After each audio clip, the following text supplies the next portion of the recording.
Hello, everyone. We're going to give it a few more minutes to just get any stragglers, and we'll go ahead and get started at, let's say, 11:03.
Well, hello, everyone. I know I said we're going to start at 11:03, but everyone showed up early, so good job, team.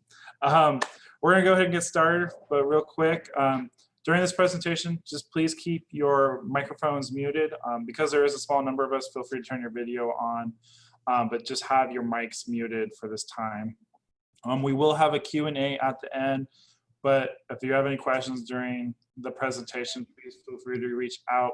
Just try to keep your questions more on the general side. We don't want to share any personal information that you don't want us to share in terms of your records. So we'll go ahead and get started if I can navigate my windows correctly. So welcome. My name is Ryan, and my coworker is Maria. And today we're going to cover the three majors that we are the advisors for: degree requirements, some academic advising, registration recap, some tips to be successful in engineering, and then again at the end we'll have a Q&A session. If at any time I am going too fast or according to my partner I mumble a lot, please feel free to put a message in the chat asking me to slow down, or if you need me to re-clarify something, please let me know. So, like I said, my name is Ryan Gorsiski. Please don't feel the need to call me Mr. Gorsiski or anything like that. Name's just Ryan. I was born and raised in Petaluma, California, which is just about 40 minutes north of San Francisco in Sonoma County. I attended Casa Grande High School, Santa Rosa Junior College, so I am a transfer student. But at California State University, Sacramento, where I graduated most recently with a master's in higher education leadership and policy study, which means I can be a great advisor for you, but I cannot help you with your homework. So please don't try to ask.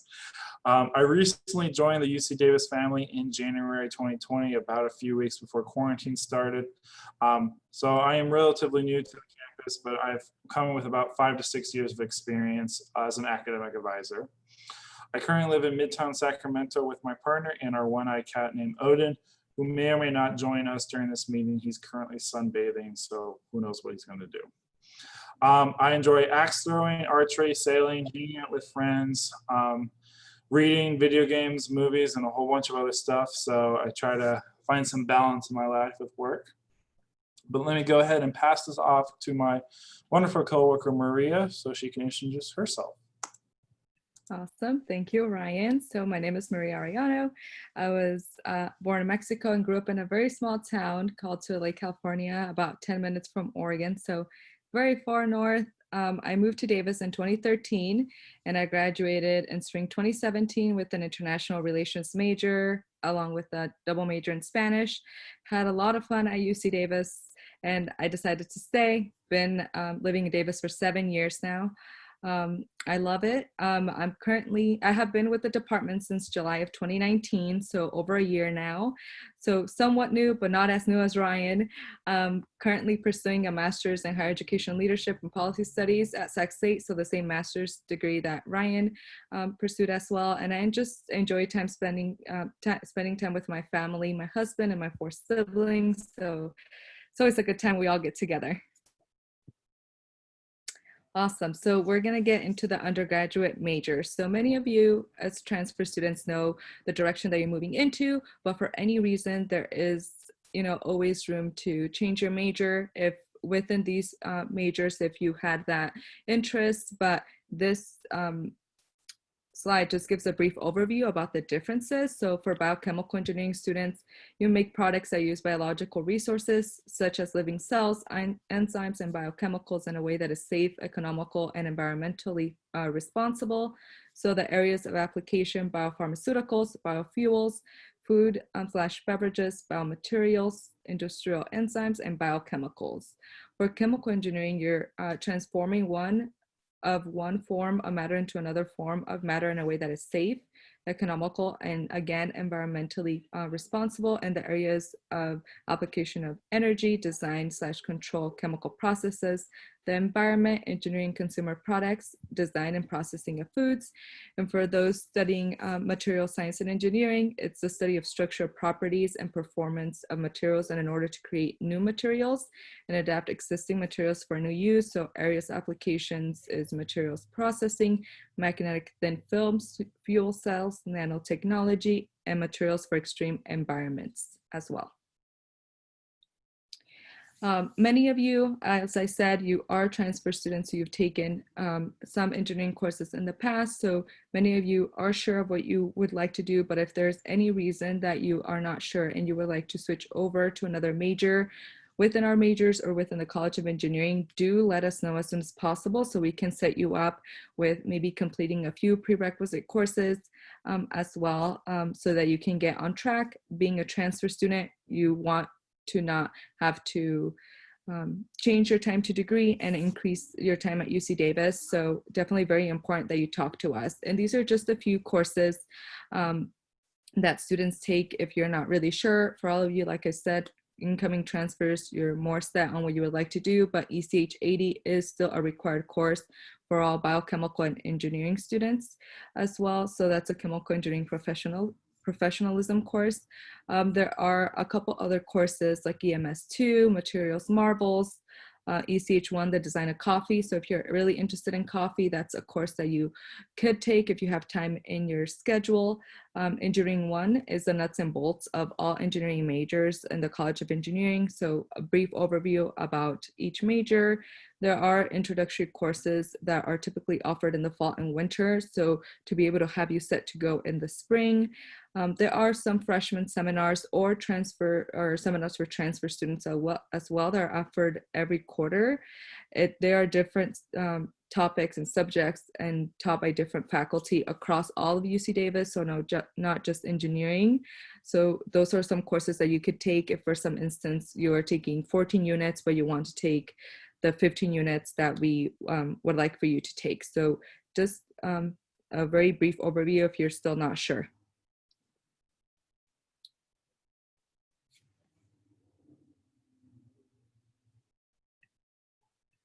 And this Internship and Career Center, so very important resource for all of you as incoming transfer students. Like I said, most of you just have around 2 years left to go. Very important that you connect with them. The Internship and Career Center, they're amazing. They provide help with your resume, cover letter, interviews, job fairs. They help you with pretty much anything, and they will also have remote appointments available. So I just talked to a student just recently and said that some appointments are not available until January, so they are definitely packed. Do want to get on it as soon as possible if you have questions about internships or just your career in general for after you have completed your undergraduate degree. There are some student organizations within our department, so the American Institute of Chemical Engineers, Material Advantage Student Chapter, and the International Society of Pharmaceutical Engineering as well. So some organizations, if you're interested in joining, helps with networking, getting to know other students in the major, help get in touch with other faculty as well in the department. Even though we will be remote, there will still be some ongoing remote meetings for these student organizations.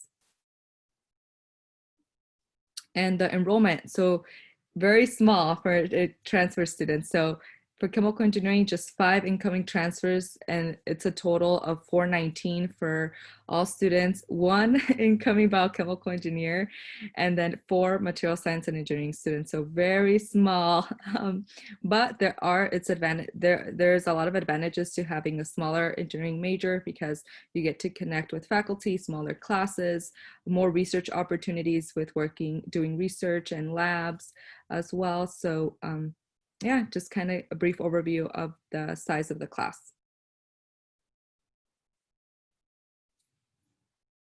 Awesome. So I'm passing it off to Ryan now. Great. So now we're going to cover a very, very brief covering of your requirements that are expected of you over the next 2+ years. To get your bachelor's degree, there are 4 requirements you need to satisfy: your university requirement, your general education requirements, your college requirements, and your major requirements. So university requirements, all of you should have this completed, but sometimes it sneaks its way through. Their American History Institution requirement. Most of you probably completed that at your high school, however many years ago that was. Or you completed it at your community college as part of your GE courses, but we'll check with you when you meet with us to make sure that that isn't missing. Unit requirement. Here at UC Davis, you need a minimum of 180 units to graduate. Do not worry about this as engineering students. We'll cover this in a slide or two, but your major has so many units associated with it that you'll easily satisfy this requirement. No questions asked. Registry requirements. This is very important for you as transfer students. 35 of your last 45 quarter units must be earned physically now. Here, while in residence here at UC Davis, that means you can't go study abroad your last quarter. You can't attend another school at your last quarter. The majority of those last few quarters need to be physically here at UC Davis. The way they do this because sometimes people do their entire coursework at Berkeley and then graduate with a degree from Davis. This is just kind of a way to get around that. Scholarship requirement, you do need to have a minimum 2.0 GPA overall cumulative, which means it's factoring in your GPA from your community college, your UC Davis GPA to get that cumulative GPA. General education, most of you have already satisfied this to most extents. I'm going to go briefly over this. Your major will satisfy almost every area of GE. Anywhere where you see a thumbs up, that will be automatically satisfied by your major. Any remaining requirements, Maria and I will help you select if you don't have them already. Those include the topical breadth areas, arts and humanities, and social science. There is a third requirement, science and engineering, but as you can imagine, your engineering degree satisfies that requirement pretty quickly. You need to have 12 units in each breadth area and a total of 52 units overall, which means you need to max out at least one area, which will be science and engineering, and then you need to have a combined total of 32 units between your arts and humanities and your social science. How you do that is up to you, but you need at least a minimum of 12 units in each area. So you can do 12 units in arts and humanities and 20 units in social science, or 16 and 16 each one. That is up to you. In terms of civic and cultural literacies, you just need to have 3 classes in there. One needs to be American culture, governance, and history, which most of you probably did with your US history class you took at your community college. Domestic diversity and world culture. Those are just 3-unit courses. Those can overlap with arts and humanities or social science. You'll see that many classes will have arts and humanities and social science. It can only count in one or the other. So it only can count in arts and humanities, or it can only count in social science, but it can double count between breadth and literacy. So you can have an arts and humanities and a DD course, if that kind of makes sense. Again, Maria and I will be going over it with you individually if you have any questions regarding GE. As I said, most of you probably have satisfied the GE requirements already before even coming here. If you are a GETC certified, you most likely have this all satisfied and you do not need to worry about this. There is only one requirement you'll have to worry about, and I'll cover that in a second. So college requirements, these are for all College of Engineering students. The first one is a writing requirement. This does vary between each college, so it is important to pay attention. Most of you have satisfied, or should have, I think it's a admissions requirement now, to satisfy the lower division English composition course. But all of you will need to do an upper division English composition class. It was not something you could have satisfied at your community college. There are two ways to go about this. There's the upper division English composition exam, or completion of one of our approved upper division writing courses, including 102E, which stands for engineering, F, 104A, E, or T. Most students do 102E or 104E, but any of them are valid options. I do encourage you, this is at the request of the faculty, that you do this course earlier in your career and you don't wait till your last quarter, because you do learn some technical writing skills in this that will help you in some of your more upper division coursework. So I encourage you to do this earlier if you can, but it's not a requirement. It was just a request that I pass on. UC Davis, as you can imagine, has had to make some amendments to our rules. Traditionally, all coursework used to satisfy,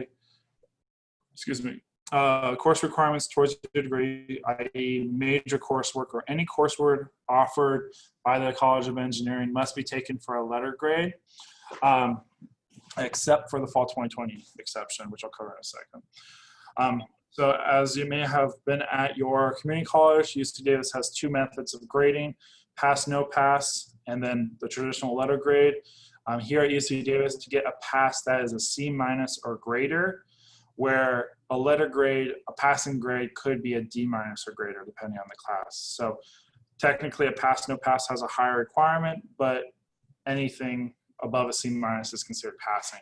Pass do not affect your GPA, but there are pros and cons associated with it.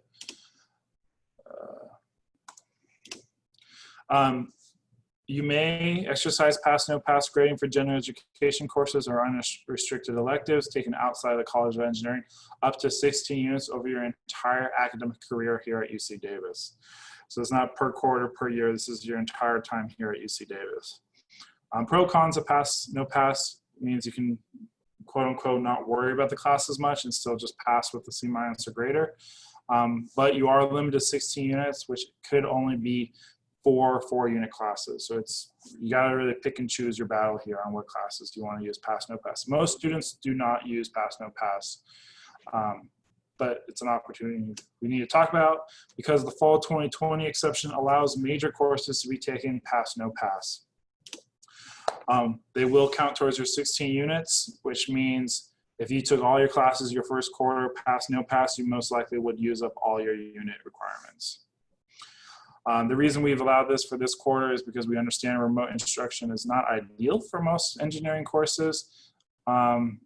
So this kind of gives you a little leeway in terms of grading. Unit requirements.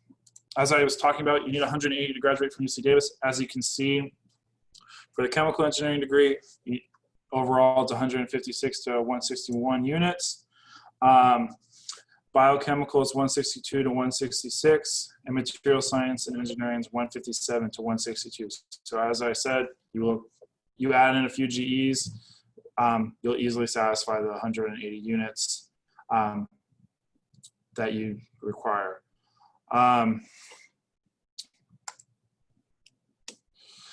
So this is the fall registration core units you should roughly be in. There's obviously going to be a few of you will have a few exceptions. This should be the traditional schedule for biochemicals and chemical engineers. That includes ECH 51, ECH 80, ECH 140, ECH 152A, and chemistry 110A. For material science and engineering, that's EMS 160, EMS 180, your science elective, and a focus elective, which I'll talk about in a second. As you can see, the units vary for most of you. Some are 1 unit, some of them are 4 units. Both a good and bad way, rule of thumb. More units means it's a difficult course. That's not always the case. It just means that they expect more workload of you outside of the classroom and inside the classroom. So 1 basically the good rule of thumb is for every unit is 2 hours of homework a week. So you can do the math on that.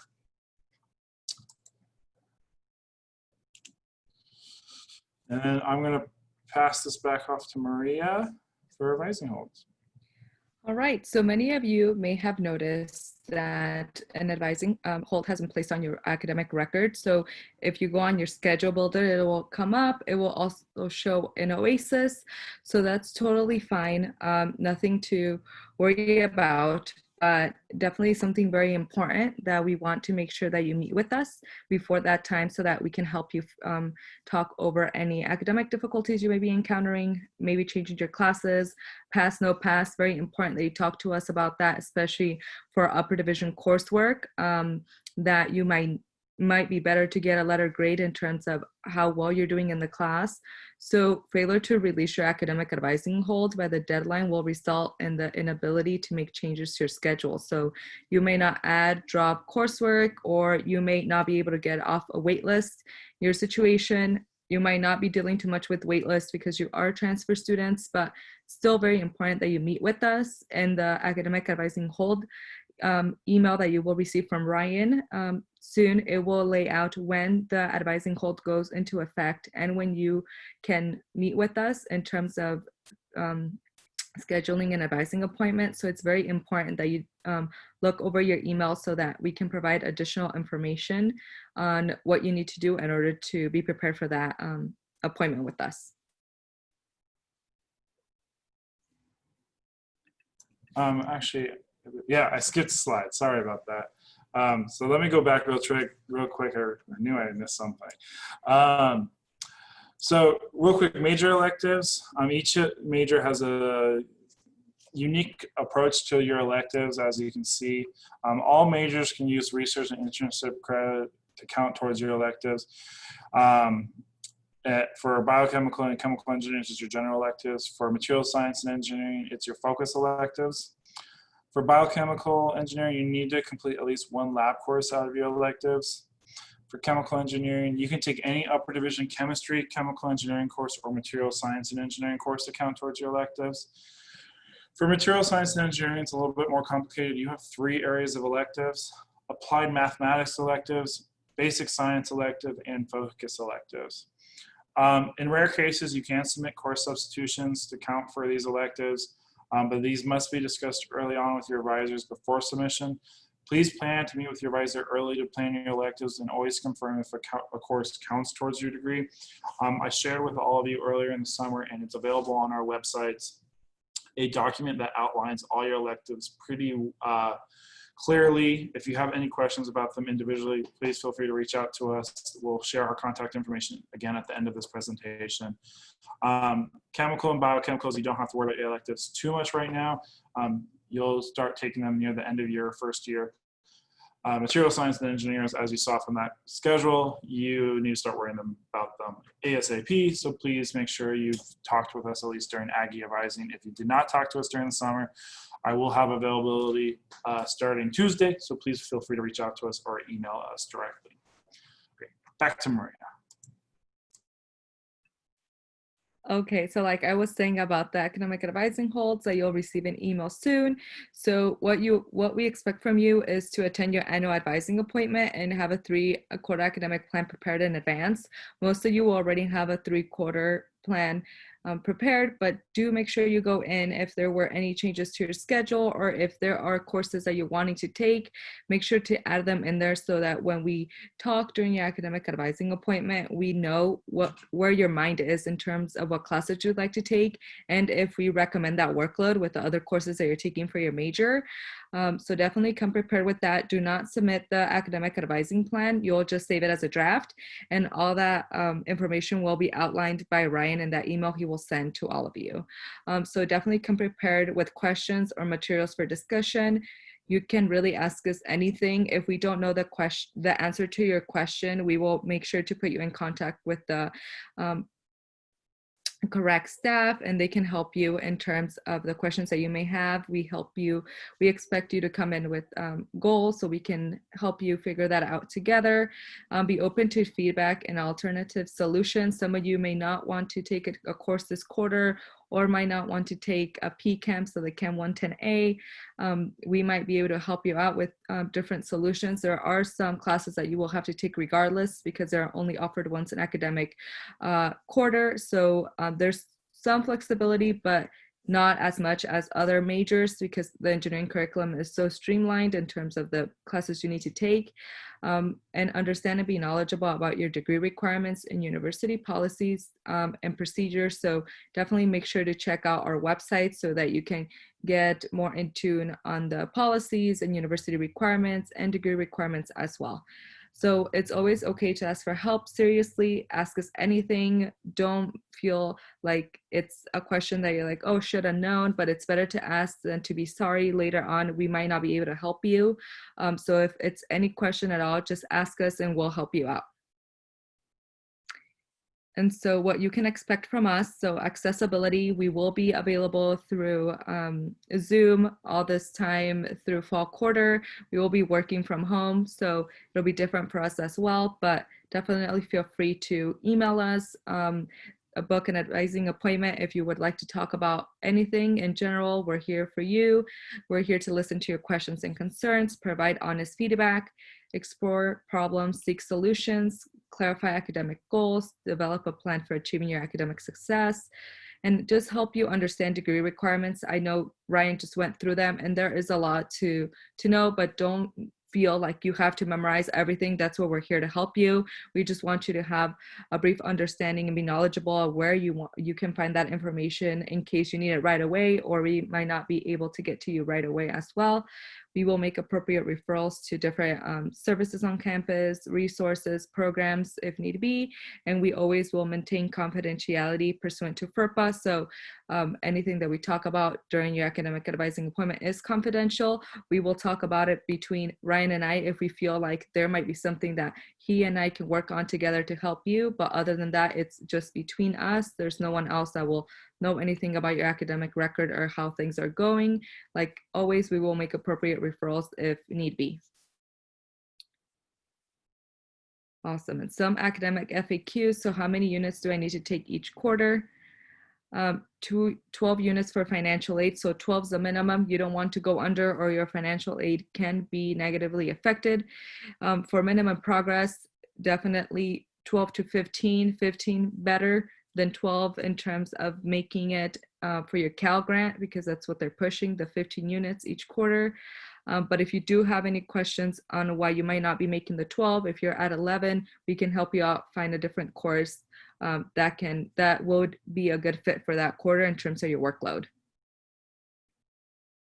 If I do poorly, can I repeat classes? So yes, you can repeat up to 16 units of repeat and repair, so D+ or lower only. So if you receive a C, C-, you cannot repeat it. So definitely want to make sure that, as always, try to do your best. But if there is a time where you feel like things aren't going well, we can always explore the pass no pass option to see how that goes. But that's something that we would talk during an academic advising appointment to seek solutions to what might be happening in your case.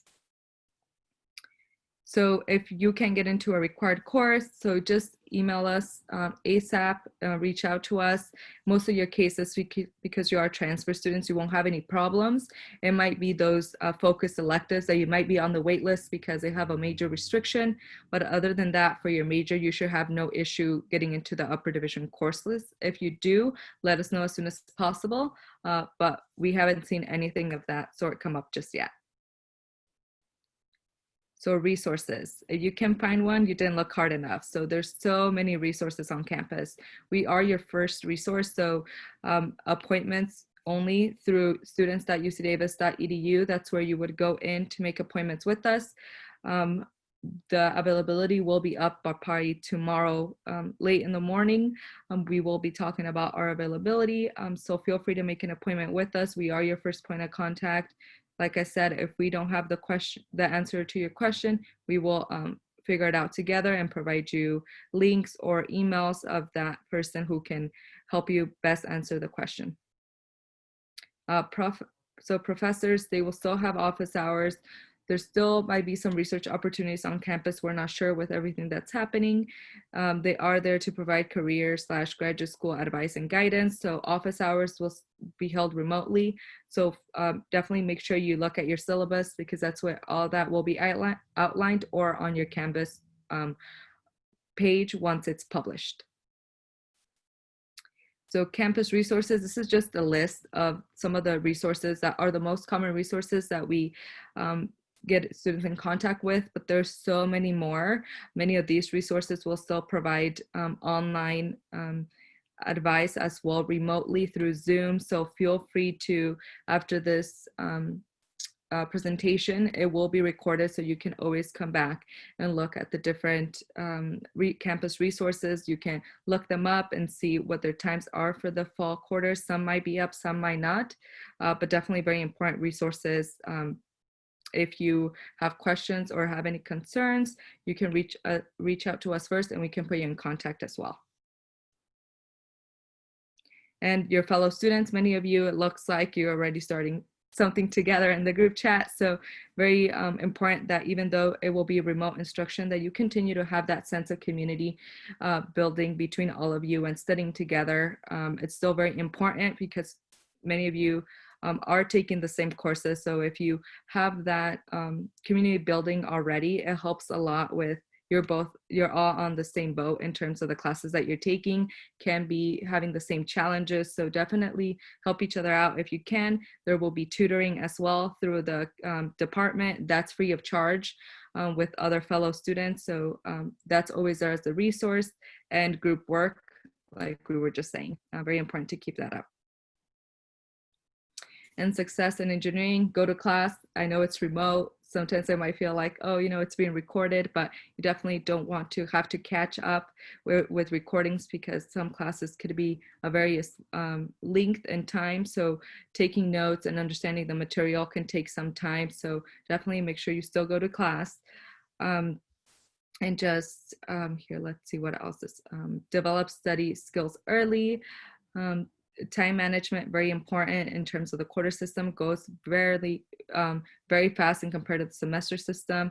Utilize the resources that we just went through. Work in groups, very important as well. And finding a balance between your academics, your social life, and then if you want to, especially as transfer students, if you want to start to get involved with organizations or clubs on campus, very important that you find a balance so that you're not super overwhelmed. And many of the curriculums for engineering are very dense in the amount of work that they have. So it can be hard to find a balance, but it's possible. You can always come to us if you have any challenges with that. And know when to ask for help. So early and often, the sooner you ask us for help, the bigger the chances are that we can help you. Sometimes if the deadline has passed, then it's too late. Now it has to go through the dean's office, and that's more work. So the sooner you come to us, the bigger the chances we are to help you out and help you resolve the issue or whatever challenge you're going through. So study, sleep, and socialize if you can during this time. That's our pyramid of success.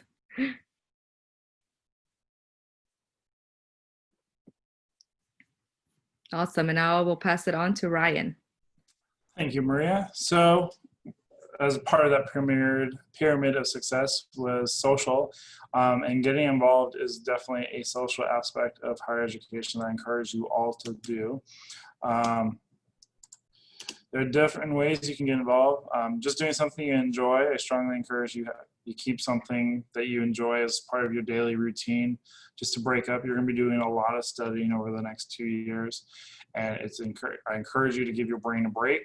I encourage all of you, if you would like to, study abroad. Unfortunately, I don't see there's going to be that many study abroad opportunities in the next year or so, as you can imagine. And then it's going to be your final year, but maybe that summer in between this first and second year, you might be able to study abroad. There's a whole chemistry series that's study abroad for, I believe it's PChem or Organic Chem. For any of you who haven't done that yet, that might be a great opportunity. Take a lot of fun classes.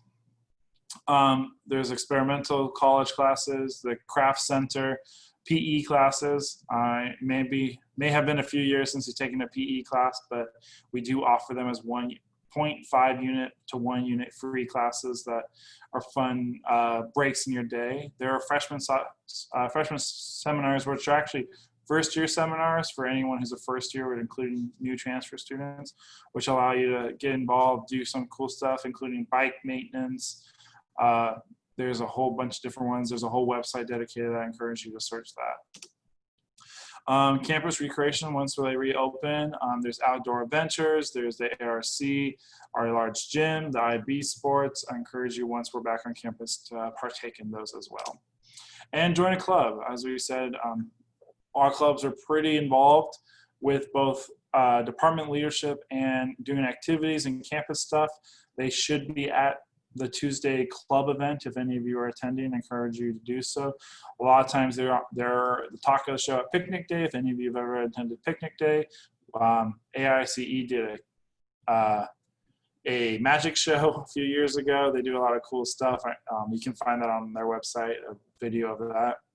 I encourage you all to join a club early, as it's a great networking opportunity. They bring in a lot of internships and career opportunities that aren't available to the wider chemical engineering community, or material science community, or biochemical community, so I encourage you to do so.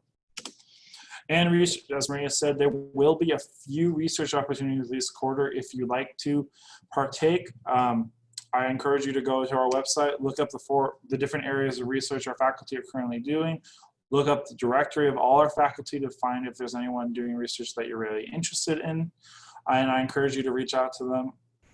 As transfer students, you all should have the base knowledge that is required to do any research at the undergrad level right now. So I do encourage you to do that. Even if they don't have anything right now, letting them know you're interested. As soon as something pops up, they might be able to reach out to you.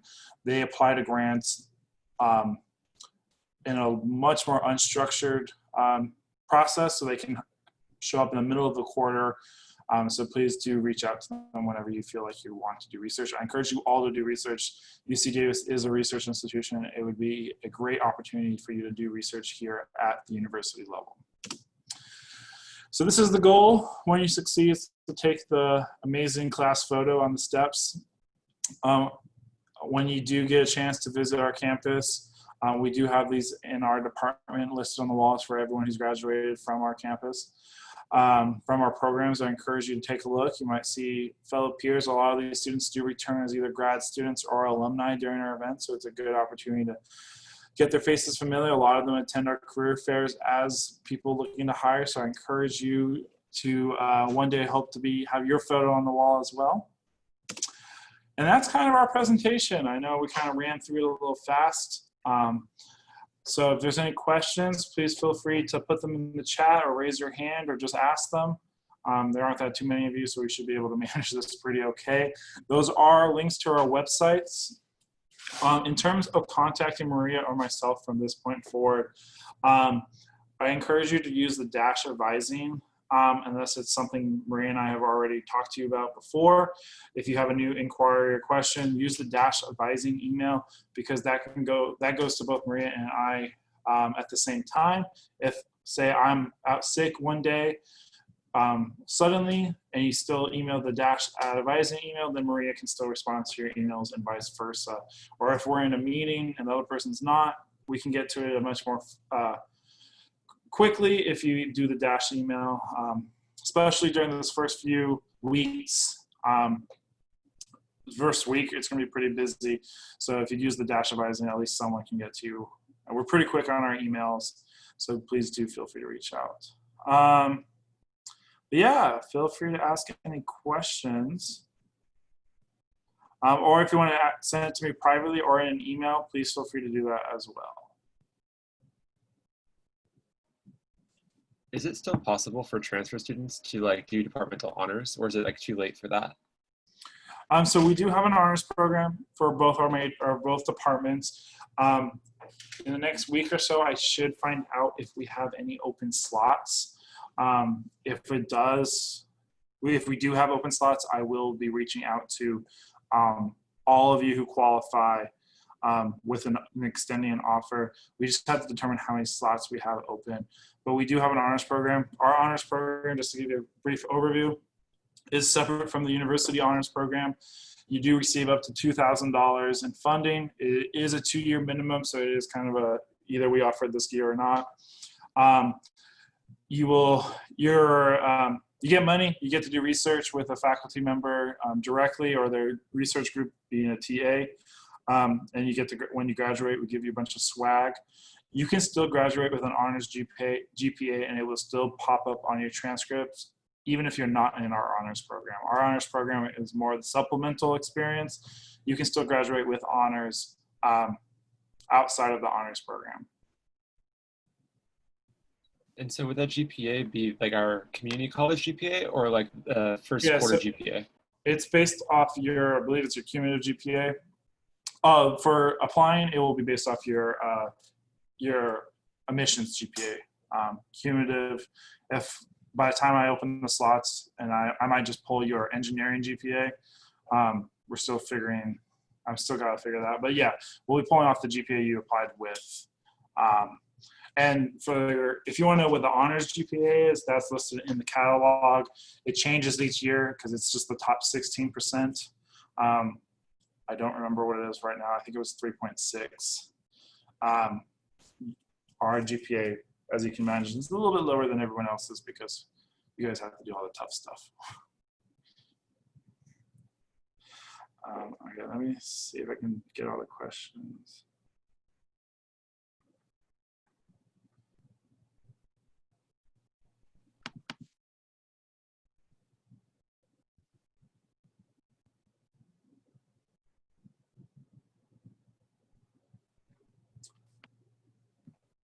I had a question about the upper division composition exam. Mm-hmm. So is that available anytime, or is it specific times that they... So they offer it a couple times throughout the year. If you go to their website, if you just type in UC Davis writing exam or upper division exam, they'll post the dates. They don't announce them to us any time before they post them. So the fastest way is just to check the website. Maria may correct me if I'm wrong, but I believe they offer like 1 or 2 a quarter. They're pretty infrequent. So when they do pop up, I encourage you all to sign up for it if you do plan. Don't try to wait for them to show up your final quarter to take it, because they take a while. So I encourage you to take a look. Is it a timed exam or a timed writing? It is slot? timed. Yeah, it is timed. If you require more time, you can work with them and through the Department of something. I'm forgetting the name. The Disability Center. Yeah, Disability Center. You can work with them. If you need more time. But the only thing we do say about the upper division English composition course and the requirement, we have talked with faculty and they strongly recommend that you take it. That you take the course. You can definitely try the exam and see if you pass. You have 2 tries, but from what they've been saying and their requirements for the lab reports and everything, they strongly recommend that you take the course because you learn different technical skills that you might not have learned during your time at community college. And if you automatically come in and try to just use that and are not sure about how those technical skills that you might learn, think they're very important. They've told us before that the sooner you take that upper division course, the better, because you are better prepared for those lab courses. So just a heads up, because that's where we see students struggle the most. Good. And is it just like they give us a prompt, they give us some time, and we just go freestyle, or like what's the objective? Yeah, that's pretty much it. So they just give you a prompt and you just write for that certain amount of time. And the difference is that with the courses that we talked about, your upper division courses, there's some that are in the disciplines. So there's a course that's just about writing and engineering. So that's the one that most students take because it's more, that's the emphasis in engineering and writing in engineering. So there is like a writing in business, a writing in science, and the one for engineering seems to be the one that is the best fit for our students. So just a heads up that that's the one we recommend the most. Doesn't mean that's the one you need to take, but that's the one that helps you in terms of the upper division lab courses that you will take and the writing that you will complete in those courses. About how long does it take for them to get back to us as to whether we passed or not? It's usually pretty quick. It would just depend on timing and when you're taking the exam. It never takes over a week from my understanding. So you can always reach out to them if in a week you don't hear from them, but they're usually pretty quick. Thank you. Just to put this in a somewhat perspective, at Sac State, they have a very different method of writing exams and all this stuff, but we have to take a writing exam before we can take our writing course. And it's pretty similar to the exam you all would have to do here. I failed the exam, and but then went off to get excellent writing scores in my master's. So doing the exam was more difficult than doing a master's. So it's just, formatting is always weird when it comes to these exams. So if you're not comfortable with taking the exams, like I said, or Maria said, our professors prefer you to take the course because they really want you to have excellent writing technique. That is probably the number one thing our students need to work on is writing. So I encourage you all to really take that to heart and serious. That's what's going to set you apart from your peers. Not that it's a super big competition between you should all work together, but what's going to separate you for graduate levels applications or job interviews is your writing ability. So try to put as much effort and time into your writing. As someone who has to read some of the papers that I receive, and it's. Does the course like specifically, is it like a tailored experience to get you into that research? Because I know research papers are hard to read, so I imagine they're difficult to write. So the 102E and 104E are engineering technical writing courses. So if you're going to take one, I encourage you to take those. Or I believe T is also a technical one, but most people do E because that's engineering writing, which is more research technical writing. When you have large numbers involved, is a very different style than you're probably used to in your like English courses. I would say as well, it also sets you up for writing papers. So if you do have a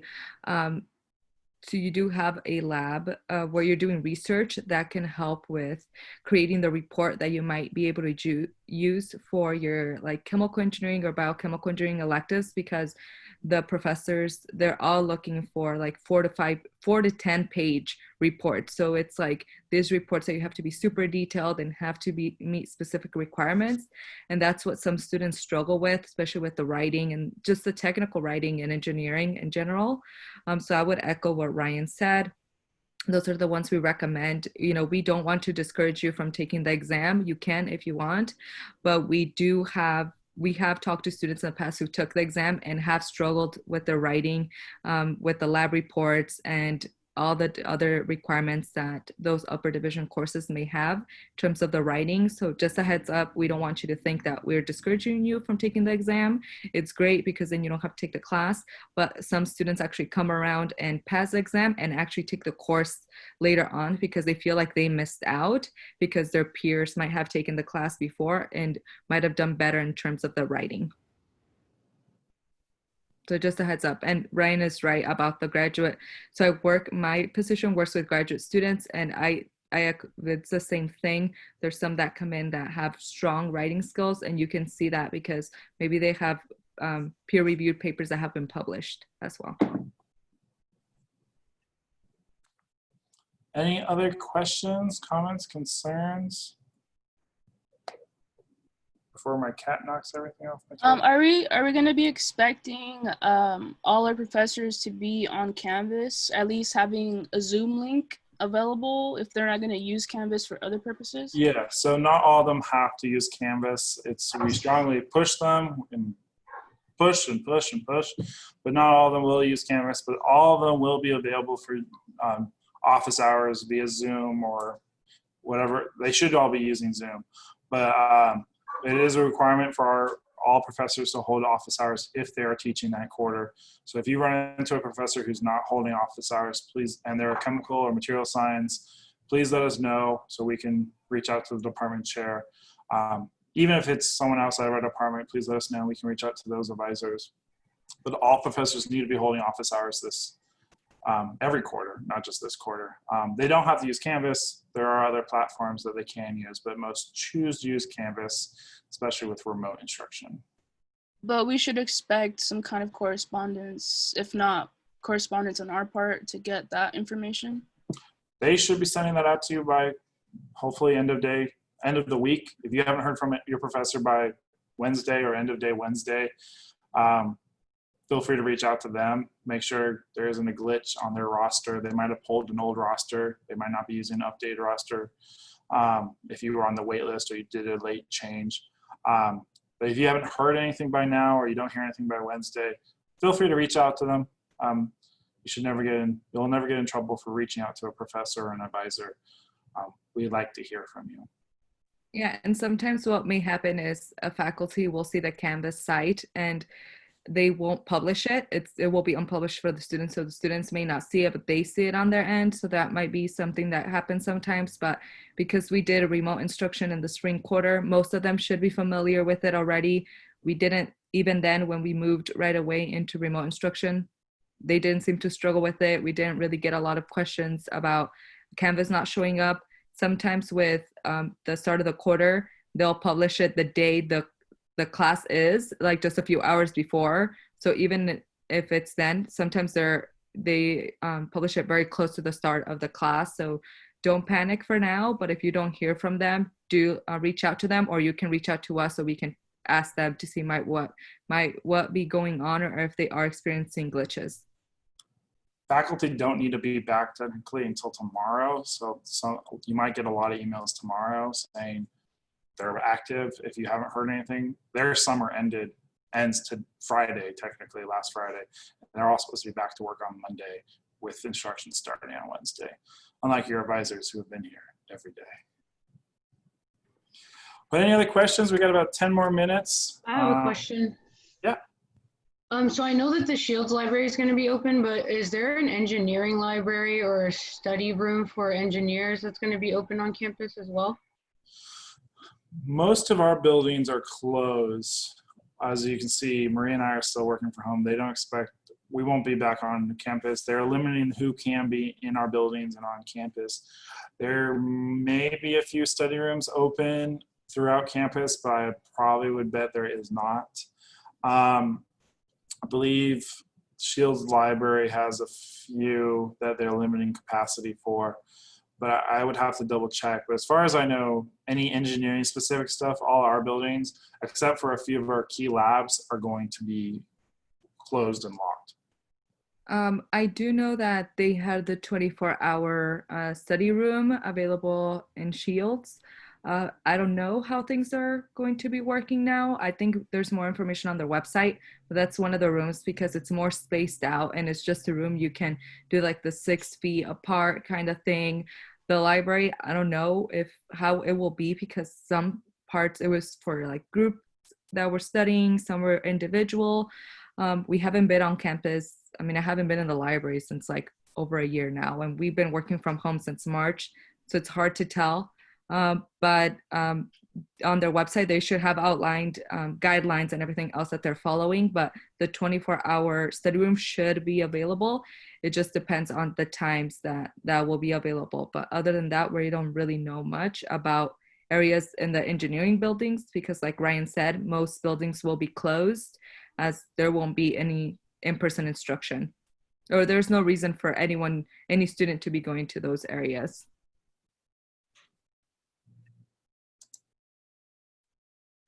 Any other questions? Is there like a precedent of people like subbing a different class for their science elective than the classes that are like on like the major requirements? So there are quite a few, I wouldn't say quite a few, but there are a numerous amount of course sub requests that we receive each quarter. If you are planning to do that, I encourage you to plan that out a quarter ahead of time, just because you do need to get the syllabus for the course that you wish to take. And then it needs to be reviewed by a committee that only meets roughly once a month. And then you'll get your answer if you can take it or not. A lot of times students do the course sub after the fact, and we tell them no, and they have to go back and retake another class. So don't let us be the bad guys. Try to ask us first. Most of the time, as long as it's pretty similar, we'll work with you. And you have a 50-50 shot. But yeah, if you're thinking already, please reach out to Maria and myself, or set up an advising appointment, and we can help you walk you through the steps. All course subs need to go through Maria or myself first before they can be submitted. So we're the first step. And like always, the sooner the better, because you will be registering for winter in November. I know that seems really far, but you'll start September 30th, right? It'll be October, and you register next month in November. So very important that you get to us as soon as possible so that we can help you, because we don't want you, like Ryan said, to take a class that later may not be approved, and then you kind of took a class basically for no reason, and that could have caused additional stress in terms of workload as well. So the sooner the better, and that way we can get on it. You will know that the quarter system goes by really fast, and you're like working against time. You're trying to get everything done before the fact that you register and are ready to start in January.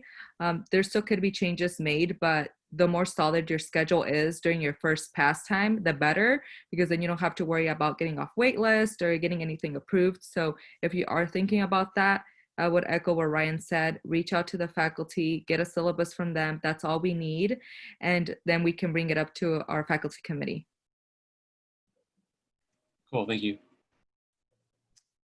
Any other questions? On one note, some of you or all of you may see that on Canvas, you were registered for a Chemical Engineering 98 course, even though you didn't enroll in that course.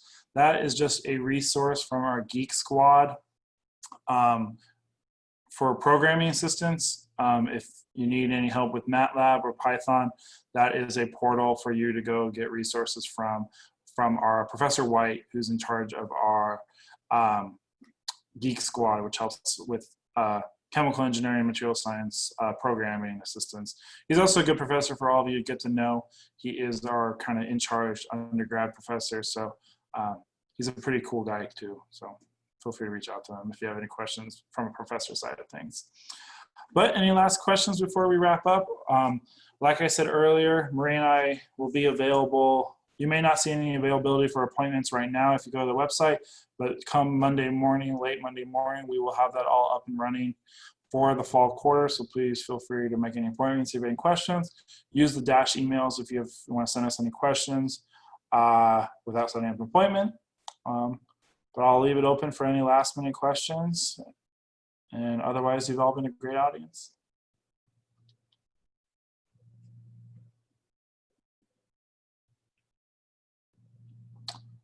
All right. Feel free to join the group chat Discord. I promise you, Maria and I will not join it and crash your party. You can talk to each other how awesome we are the entire time, and without us knowing. I think if you sent me an email today, I promise to get to it as soon as possible. Otherwise, have a wonderful day.